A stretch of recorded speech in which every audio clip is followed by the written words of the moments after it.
Hello Guten tag. Ich heiße Blessy von Jovis Perfect Academy.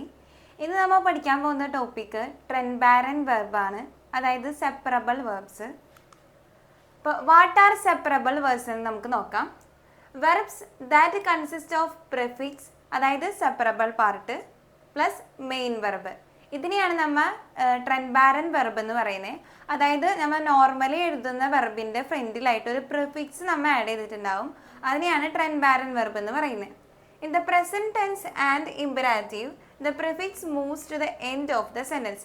അതായത് നമ്മൾ present ടെൻസിൽ എഴുതുന്ന സമയത്തും പിന്നെ ഒരു ഫോമാണ് ഇമ്പരാറ്റീവ് ഫോം എന്ന് പറയുന്നത്. അതിൽ കുറച്ചുകൂടെ പൊളൈറ്റ് ആയിട്ടൊക്കെ പറയുന്ന സമയത്താണ് നമ്മൾ ഇമ്പരാറ്റീവ് ഫോം യൂസ് ചെയ്യുന്നത്. ആ സമയത്തും അതുപോലെ പ്രസന്റ് ടെൻസിലും നമ്മൾ ഈ പ്രിഫിക്സ്, അതായത് പ്രിഫിക്സ് പ്ലസ് മെയിൻ വെർബ് ആണെന്ന് പറഞ്ഞല്ലോ, ആ പ്രിഫിക്സ് പാർട്ട് സെന്റൻസിന്റെ എൻഡിലായിരിക്കും നമ്മൾ എഴുതാം. അതുപോലെ തന്നെ they often change the meaning of the base verb. അതായത് മെയിൻ വെർബിന്റെ മീനിങ് ആയിരിക്കില്ല നമ്മൾ ട്രെൻബാരൻ വെർബിന്റെ മീനിങ് എന്ന് പറയുന്നത്. അതായത് പ്രിഫിക്സ് ആഡ് ചെയ്ത് കഴിയുമ്പോൾ ആ ഒരു വെർബിന്റെ തന്നെ മൊത്തത്തിൽ മീനിങ് മാറും. അപ്പം ട്രെൻബാരൻ വെർബുകളുടെ കുറച്ച് പ്രിഫിക്സ്, ഈ തന്നിരിക്കുന്ന പ്രിഫിക്സുകൾ വരുമ്പോഴാണ് നമ്മൾ അതിനെ ട്രെൻബാരൻ വെർബ് എന്ന് പറയുന്നത്. നമുക്ക് എക്സാമ്പിൾസ് നോക്കാം.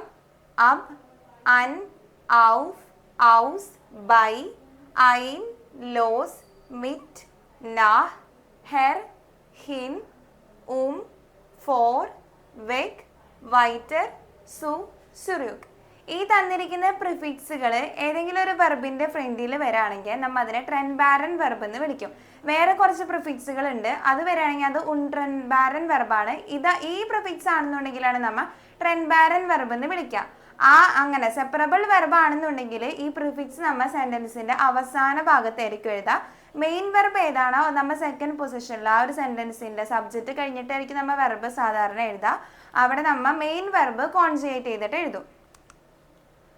Word order in the present tense. Present ടെൻസിലെ വേർഡ് ഓർഡർ ആണ് ഇപ്പോൾ പറയാൻ പോകുന്നത്. വെർബ് സെക്കൻഡ് പൊസിഷനിൽ കോൺജുഗേറ്റ് ചെയ്യും. അതായത് മെയിൻ പാർട്ട്, ആ പ്രിഫിക്സ് അല്ല, അത് കഴിഞ്ഞിട്ടുള്ള മെയിൻ വെർബാണ് നമ്മൾ സെക്കൻഡ് പൊസിഷനിൽ കോൺജുഗേറ്റ് ചെയ്യുന്നത്. അത് കഴിഞ്ഞ് ബാക്കി നമ്മൾ എന്താ പറയാനുള്ള ഒബ്ജക്റ്റ് എഴുതുക, അല്ലെങ്കിൽ അഡ്ജക്റ്റീവ്സ് എന്തെങ്കിലുമൊക്കെ ഉണ്ടെന്നുണ്ടെങ്കിൽ അത് എഴുതിയതിന് ശേഷം ലാസ്റ്റ് ആയിരിക്കും നമ്മൾ പ്രിഫിക്സ്, എൻഡ് ഓഫ് ദ സെന്റൻസിലാണ് നമ്മൾ പ്രിഫിക്സ് ആഡ് ചെയ്യുന്നത്. അതിന് കുറച്ച് എക്സാമ്പിൾസ് നോക്കാം. ഇഷ് റൂഫെ മൈനൻ ഫ്രോയിൻഡ് അൻ. ഞാൻ എൻ്റെ സുഹൃത്തിനെ വിളിക്കുന്നു. അൺറൂഫൻ എന്നാണ് ഇവിടുത്തെ ട്രെൻബാരൻ വെർബ് എന്ന് പറയുന്നത്. ടു കോൾ എന്നാണ് അതിൻ്റെ അർത്ഥം. അൻ എന്നുള്ളതാണ് പ്രിഫിക്സ് ആയിട്ട് വന്നിരിക്കുന്നത്. റൂഫൻ എന്നുള്ളതിനെയാണ് നമ്മൾ സെക്കൻഡ് പൊസിഷനിൽ കോൺജുഗേറ്റ് ചെയ്തിരിക്കുന്നത്. ഇഷ് അനുസരിച്ച് ഇഷ് റൂഫെ എന്ന് വന്നിരിക്കുന്നു. ഇനി മൈനൻ ഫ്രോയിൻഡ് ആണ് അവിടുത്തെ ഒബ്ജക്റ്റ് ആയിട്ട് വന്നിരിക്കുന്നത്. ലാസ്റ്റ് അൻ എന്നുള്ളത് പ്രിഫിക്സ് ആയിട്ട് നമ്മൾ എഴുതി. ഇത് പ്രസന്റ് ടെൻസിലെ ഫോമാണ് എഴുതിയിരിക്കുന്നത്. ഇനി അടുത്തൊരു എക്സാമ്പിൾ നോക്കുകയാണെങ്കിൽ വിയർ മാഹൻ ദ ഫെൻസ്റ്റർ ഔഫ്. ഇവിടെ ഔഫ് മാഹനാണ് ഇവിടുത്തെ വെർബ്. തുറക്കുക, ടു ഓപ്പൺ എന്നുള്ളതാണ് ഔഫ് മാഹന്റെ മീനിങ് വരുന്നത്. മാഹൻ മാത്രമാണെങ്കിൽ ടു ഡു അല്ലെങ്കിൽ ടു മേക്ക്, ചെയ്യുക എന്നതായിരുന്നു അർത്ഥം. ഔഫ് മാഹൻ എന്ന് വരുന്നത് കൊണ്ട് നമ്മൾ ടു ഓപ്പൺ എന്നുള്ള മീനിങ് ആണ്. ആ ഒരു സെന്റൻസ്, ആ ഒരു വെർബിന്റെ തന്നെ മീനിങ് മാറി. ഔഫ് മാഹൻ എന്ന് വരുന്നത് ഒരു പ്രിഫിക്സ്, മാഹന്റെ ഫ്രണ്ടിൽ ഒരു ഔഫ് എന്ന് പറഞ്ഞ പ്രിഫിക്സ് ആഡ് ചെയ്തപ്പോൾ ആ ഒരു സെന്റൻസിന്റെ മീനിങ് തന്നെ മാറി. അതുപോലെ തന്നെ മാഹനെയാണ് നമ്മൾ സെക്കൻഡ് പൊസിഷനിൽ കോൺജുഗേറ്റ് ചെയ്ത് ലാസ്റ്റ് എൻഡിൽ ഔഫ് നമ്മൾ എഴുതിയിരിക്കുന്നു. ഇനി ഇത് ഫെൻസ്റ്റർ ആണ് അവിടുത്തെ ഒബ്ജക്റ്റ്. അത് നമ്മൾ വെർബ് കഴിഞ്ഞ് വെർബിനെ കോൺജുഗേറ്റ് ചെയ്തിട്ട് വിയർ അനുസരിച്ച് കോൺജുഗേറ്റ് ചെയ്യുമ്പോൾ ഇൻഫിനിറ്റീവ് ഫോമിൽ തന്നെയാണ് എഴുതുക. അതുകൊണ്ടാണ് മാഹൻ തന്നെ ഫുള്ളായിട്ട് എഴുതിയിരിക്കുന്നത്. ഇവിടെ സബ്ജക്റ്റ് വേറെ ആയിരുന്നെങ്കിൽ നമ്മൾ അതിനനുസരിച്ച് കോൺജുഗേറ്റ് ചെയ്യണം. ഇനി അടുത്ത വെർബാണ് മിറ്റ് കൊമ്മൻ എന്ന് പറഞ്ഞു കഴിഞ്ഞാൽ കൂടെ വരിക എന്നുള്ളതാണ് അതിൻ്റെ അർത്ഥം. എർ കോംറ്റ് സ്പേറ്റർ മിറ്റ്, അവൻ പിന്നീട് വരും. അതായത് മിറ്റ് കൊമ്മനിലെ മിറ്റ് ആണ് ഇവിടുത്തെ പ്രിഫിക്സ്, നമ്മൾ എൻഡിൽ എഴുതി. കൊമ്മൻ എന്നുള്ളതാണ് ഇവിടുത്തെ മെയിൻ വെർബ്. അത് നമ്മൾ സെക്കൻഡ് പൊസിഷനിൽ കോൺജുഗേറ്റ് ചെയ്ത് എർ അനുസരിച്ച് കോംറ്റ്, എർ കോംറ്റ് എന്നാണ് വരിക. അതുകൊണ്ടാണ് അങ്ങനെ കോൺജുഗേറ്റ് ചെയ്ത് എഴുതിയിരിക്കുന്നത്. പിന്നെ സ്പേറ്റർ എന്നുള്ളതിൻ്റെ അർത്ഥം ലേറ്റർ, അവൻ പിന്നീട് വരും. ഇനി അടുത്തതാണ് perfect tense. Word order in the perfect tense. Past ടെൻസിൽ എങ്ങനെയാണ് നമ്മൾ ഈ ട്രെൻബാരൻ വെർബ് എഴുതാമെന്ന് നോക്കാം. അതിൻ്റെ സ്ട്രക്ചറാണ് പ്രിഫിക്സ് പ്ലസ് ഗെ പ്ലസ് വെർബ് സ്റ്റം പ്ലസ് സ്റ്റേ ഓർഡർ എൻ. അതായത് ലാസ്റ്റിലെ ഫോമാണ് ഇവിടെ എഴുതിയിരിക്കുന്നത്. ഫസ്റ്റ് നമ്മൾ സബ്ജക്റ്റ് എഴുതും, ഒരു സെന്റൻസിന്റെ ഫസ്റ്റ് സബ്ജക്റ്റ്. അത് കഴിഞ്ഞിട്ട് നമ്മൾ നോർമലി വെർബാണ് എഴുതാറ്. ഇവിടേക്ക് വരുമ്പോൾ പെർഫെക്റ്റ് ടെൻസിൽ നമ്മൾ ഹാബൻ അല്ലെങ്കിൽ സൈനെയാണ് കോൺജുഗേറ്റ് ചെയ്യുക. ഹെൽപ്പിംഗ് വെർബ് ആയിട്ടുള്ള ഹാബൻ അല്ലെങ്കിൽ സൈൻ. അതുപോലെ തന്നെയാണ് ട്രെൻഡ് പാരം വെർബ് വരുമ്പോഴും മൂവ്മെന്റ് ഉണ്ടോ മൂവ്മെന്റ് ഇല്ലേന്ന് നോക്കിയിട്ട് ഹാബൻ ആണോ സൈൻ ആണെന്ന് വിചാരിക്കുന്നു. അതായത് ഹാബൻ ആണെന്നുണ്ടെങ്കിൽ അവിടെ മൂവ്മെന്റ് ഉണ്ടാവില്ല, സൈൻ ആവുമ്പോൾ അവിടെ മൂവ്മെന്റ് ഉള്ള വെർബായിരിക്കും. ഫസ്റ്റത്തെ ഒരു എക്സാമ്പിൾ നോക്കാം. Ich habe meinen Freund angerufen. Anrufen എന്നുള്ളതാണ് ഇവിടുത്തെ വെർബ് ടു കോൾ. അതിന് മൂവ്മെന്റ് ഇല്ലാത്തൊരു വെർബാണ് അൺറൂഫൻ എന്നുള്ളത്. അതുകൊണ്ടാണ് നമ്മൾ ഇവിടെ സെക്കൻഡ് പൊസിഷനിൽ ഹാബൻ എന്ന് പറഞ്ഞത് കോൺജുഗേറ്റ് ചെയ്ത്. Ich habe meinen Freund angerufen. ഈ അൺറൂഫൻ എന്നുള്ളതിന് ഗേ അന്ന് കഴിഞ്ഞിട്ട് പ്രിഫിക്സ് കഴിഞ്ഞിട്ട്, അതാണ് ഇവിടെ എഴുതിയിരിക്കുന്നത്, പ്രിഫിക്സ് പ്ലസ് ഗേ, അതാണ് അൺ പ്ലസ് ഗേ പ്ലസ് വെർബ് സ്റ്റെം എന്ന് പറഞ്ഞു കഴിഞ്ഞാൽ റൂഫന്റെ വെർബ് സ്റ്റെം ആണ് റൂഫ് എന്നുള്ളത്. ഈ റൂഫ് കഴിഞ്ഞിട്ട് ഒന്നില്ലെങ്കിൽ ടെ ആയിരിക്കും എഴുതുക, അല്ലെങ്കിൽ എ എൻ ആയിരിക്കും എഴുതുക. ഇവിടെ എ എൻ ആണ് റൂഫൻ, അതായത് അൺഗിറൂഫൻ, അതാണ് അൺറൂഫന്റെ പാർട്ടിസിപ്സ് വൈ എന്ന് പറയുന്നത്. അത് നമ്മൾ എന്തിൽ എഴുതും? സെക്കൻഡ് പൊസിഷനിൽ ഹാബൻ അല്ലെങ്കിൽ സൈൻ നമ്മൾ കോൺജുഗേറ്റ് ചെയ്തിട്ട് എഴുതും. ഞാൻ എൻ്റെ സുഹൃത്തിനെ വിളിച്ചു, പാസ്റ്റ് ടെൻസ് ആണ് അവിടെ വന്നിരിക്കുന്നത്. ഇനി അടുത്തൊരു എക്സാമ്പിൾ നോക്കുകയാണെങ്കിൽ വിർ ഹാബൻ ദസ് ഫെൻസ്റ്റർ ഔഫ് ഗെമാറ്റ്. ഔഫ് മാഹൻ, അതായത് ടു ഓപ്പൺ, തുറക്കുകയായിരുന്നു അവിടുത്തെ വെർബ്. ഔഫ് ഗെമാറ്റ്, ഇവിടെ നോക്കുകയാണെങ്കിൽ ടേ ആണ് നമ്മൾ ലാസ്റ്റ് എഴുതിയിരിക്കുന്നത്.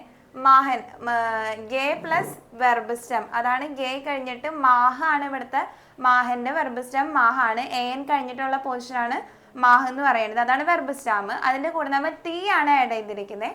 ഔഫ് ഗെമാറ്റ് എന്നാണ് അവിടുത്തെ പാർട്ടിസിപ്സ് ആയിട്ട് വരുന്നത്. ഇനി സെക്കൻഡ് പൊസിഷനിൽ ടു ഓപ്പൺ എന്നുള്ളതായാലും മൂവ്മെന്റ്സ് ഇല്ലാത്ത ഒരു വെർബ് ആയതുകൊണ്ട് നമ്മൾ ഹാബനെ തന്നെയായിരിക്കും സെക്കൻഡ് പൊസിഷനിൽ കോൺജുഗേറ്റ് ചെയ്യുന്നത്. ഞങ്ങൾ ജനാല തുറന്നു, അതാണ് ആ ഒരു സെന്റൻസിന്റെ മീനിങ് വരുന്നത്. ഇനി അടുത്ത സെന്റൻസ് നോക്കുകയാണെങ്കിൽ എർ ഈസ്റ്റ് സ്പെയ്റ്റർ മിറ്റ് ഗെക്കൊമ്മൻ. ഇവിടെ മിറ്റ് കൊമ്മൻ എന്നുള്ളതാണ് വെർബ്. അതൊരു മൂവ്മെന്റ്, കൂടെ വരിക എന്ന് പറയുമ്പോൾ ഒരു മൂവ്മെന്റ് ഉള്ള വെർബ് ആയതുകൊണ്ടാണ് നമ്മൾ ഇസ്റ്റിന്, അതായത് സൈനിനെ സെക്കൻഡ് പൊസിഷനിൽ കോൺജുഗേറ്റ് ചെയ്തത്. എർ അനുസരിച്ച് ഇസ്റ്റ് എന്നാണ് പറയാ. എർ ഈസ്റ്റ് സ്പെയ്റ്റർ മിറ്റ് ഗെക്കൊമ്മൻ. മിറ്റ് എന്നുള്ള പ്രിഫിക്സ് എഴുതി അതിനുശേഷം ഗേ ഇട്ടു, ദെൻ കൊമ്മൻ, കൊമ്മന്റെ പാർട്ടിസിപ്സ് ആണ് ഗെക്കൊമ്മൻ, അതുകൊണ്ടാണ് നമ്മൾ മിറ്റ് ഗെക്കൊമ്മൻ എന്ന് എഴുതിയിരിക്കുന്നത്. ഇനി അടുത്തതാണ് മൊഡാൽ വെർബ്, അതായത് ഇൻഫിനിറ്റീവ് ഉണ്ട് മൊഡാൽ വെർബ്.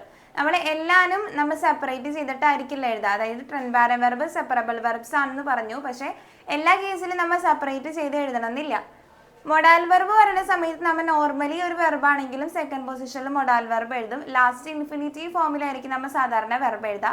അതുപോലെ തന്നെയാണ് ഇവിടെ ട്രെൻഡ് പാരം വെർബ് പറയുന്ന സമയത്തും ഇതിനെ സെപ്പറേറ്റ് ചെയ്യേണ്ട ആവശ്യമില്ല. ലാസ്റ്റ് ഇൻഫിനിറ്റീവ് ഫോമിൽ ആ ഒരു ട്രെൻഡ് പാരം വെർബിനെ എഴുതാണ് നമ്മൾ ചെയ്യുക. ആദ്യത്തെ എക്സാമ്പിൾ നോക്കാം. സി മ്യോസ്റ്റൻ മോർഗൻ ഔഫ് സ്റ്റേൻ. ഔഫ് സ്റ്റേൻ എന്ന് പറഞ്ഞാൽ എഴുന്നേൽക്കുക. അവൾ നാളെ എഴുന്നേൽക്കാൻ ആഗ്രഹിക്കുന്നു. മ്യോസ്റ്റൻ എന്നുള്ളതാണ് ഇവിടുത്തെ മൊഡാൽ വെർബായിട്ട് വന്നിരിക്കുന്നത്. അപ്പൊ സി എന്നുള്ളതനുസരിച്ച് മ്യോസ്റ്റേന്ന് കോൺജുഗേറ്റ് എഴുതു. മോർഗൻ എന്നുള്ളത് നാളെ, ഔഫ് സ്റ്റേ എന്നുള്ളത് എഴുന്നേൽക്കുക, ടു ഗെറ്റ് അപ്പ് എന്നുള്ളതാണ് ഔഫ് സ്റ്റേന്റെ മീനിങ്.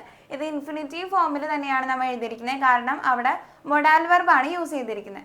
ഇനി അടുത്തൊരു എക്സാമ്പിൾ നോക്കുകയാണെങ്കിൽ ഇഷ്മുസ് മൈനെ മുട്ടർ അൺറൂഫൻ. ഈ അൺറൂഫൻ എന്നുള്ളത് നമ്മൾ സെപ്പറേറ്റ് ചെയ്തിട്ടല്ല എഴുതിയിരിക്കുന്നത്, കാരണം സെക്കൻഡ് പൊസിഷനിൽ മ്യൂസൻ എന്നുള്ള വെർബാണ് വന്നിരിക്കുന്നത്. അതൊരു മൊഡാൽ വെർബാണ്. മൊഡാൽ വെർബ് യൂസ് ചെയ്യുന്ന സമയത്ത് നമ്മൾ ലാസ്റ്റ് ഇൻഫിനിറ്റീവ് ഫോമിലായിരിക്കും. ട്രെൻഡ് പാരം വെർബ് ആണെങ്കിലും നോർമൽ സാധാരണ ഒരു വെർബ് ആണെങ്കിലും നമ്മൾ ഇൻഫിനിറ്റീവ് ഫോമിൽ എൻഡിലായിരിക്കും നമ്മൾ എഴുതാം. അതിൻ്റെ അർത്ഥം എന്ന് പറഞ്ഞാൽ എനിക്ക് അമ്മയെ വിളിക്കണം. ഇനി വിയർ വൊള്ളൻ ഹോയിറ്റെ മിറ്റ് കൊമ്മൻ. ഇന്ന് തന്നെ ഞങ്ങൾ കൂടെ വരണം. വൊള്ളൻ എന്ന് പറഞ്ഞാൽ ടു വാണ്ട് എന്നാണ് അർത്ഥം. മിറ്റ് കൊമ്മൻ എന്ന് പറഞ്ഞാൽ നേരത്തെ പറഞ്ഞ പോലെ കൂടെ വരിക. ഹോയിറ്റെ എന്ന് പറഞ്ഞാൽ ഇന്ന്, ഇന്ന് തന്നെ ഞങ്ങൾ കൂടെ വരണം എന്നാണ് ഈ ഒരു സെന്റൻസിന്റെ മീനിങ് വരുന്നത്. ഇനി ഇതിനൊന്ന് സമ്മറൈസ് ചെയ്ത് പറയുകയാണെങ്കിൽ സെപ്പറബിൾ വെർബ്സിന് ഒരു പ്രിഫിക്സ് ഉണ്ടാവും, വെർബ് ഉണ്ടാവും. പ്രിഫിക്സ് നമ്മൾ തിരിച്ചറിയണത് നേരത്തെ കൊടുത്തിരുന്ന ഒരു സ്ലൈഡ് ഉണ്ടായിരുന്നു. ആ ഒരു സ്ലൈഡിലെ എല്ലാ പ്രിഫിക്സ് വരികയാണെന്നുണ്ടെങ്കിൽ നമ്മൾ അതിന് ട്രെൻഡ് പാരം വെർബ് എന്ന് പറയും. ഇനി മെയിൻ ക്ലോസിൽ prefix at the sentence end. Separable verbs, അതായത് പ്രസന്റ് ടെൻസ് ആണെന്നുണ്ടെങ്കിലും ഇമ്പരാറ്റീവ് ആണെങ്കിലും നമ്മൾ എൻഡിലായിരിക്കും പ്രിഫിക്സ് എഴുതുക. സെക്കൻഡ് പൊസിഷനിൽ വെർബിനെ കോൺജുഗേറ്റ് ചെയ്ത് എഴുതും. ഇനി പാസ്റ്റ് പെർഫെക്റ്റ് ടെൻസിലേക്ക് പറയുന്ന സമയത്ത് ലാസ്റ്റ് പാർട്ടിസിപ്സ് ആയിട്ട് എഴുതും. സെക്കൻഡ് പൊസിഷനിൽ നമ്മൾ ഹാബൻ അല്ലെങ്കിൽ സൈനിനെ കോൺജുഗേറ്റ് ചെയ്ത് എഴുതും. ഇനി ഇൻഫിനിറ്റീവ് സെറ്റ്സ് എന്ന് പറയുന്നത് നമ്മൾ മൊഡാൽ വെർബ് വരികയാണെങ്കിൽ ലാസ്റ്റ് ഇൻഫിനിറ്റീവ് ഫോമിൽ തന്നെയായിരിക്കും നമ്മൾ ട്രെൻഡ് പാരം വെർബ് എഴുതാൻ, സെപ്പറേറ്റ് ചെയ്യേണ്ട ആവശ്യമില്ല. അപ്പോൾ ഇത്രയാണ് ട്രെൻഡ് പാരം വെർബ് എന്ന് പറഞ്ഞു കഴിഞ്ഞാൽ നിങ്ങൾക്ക് മനസ്സിലായി എന്ന് വിചാരിക്കുന്നു. ഇനി എന്തെങ്കിലും സംശയങ്ങളൊക്കെ ഉണ്ടെന്നുണ്ടെങ്കിൽ കമൻറ്റ് ബോക്സിലൂടെ അറിയിക്കുക. Thank you.